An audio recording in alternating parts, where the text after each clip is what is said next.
कितना ले सही हम जुदाई, जो जो तेनू हर जाई रे।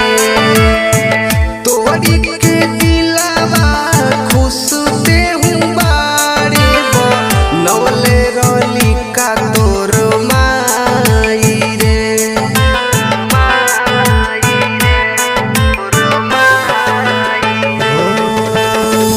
कितना ले सही हम जुदाई, जो जो तेहू हर जाई रे।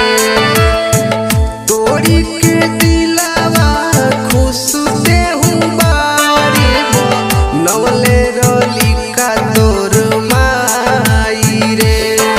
छिनले शिबू के आहार कहेले बसंत बहार, छिनले शिबू के आहार कहेले बसंत बहार।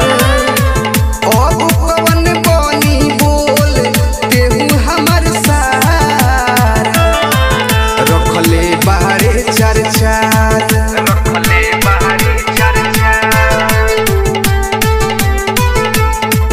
रखले बाहरे चार चार, रखले बाहरे चार चार। सपना स्टूडियो दिल्ली।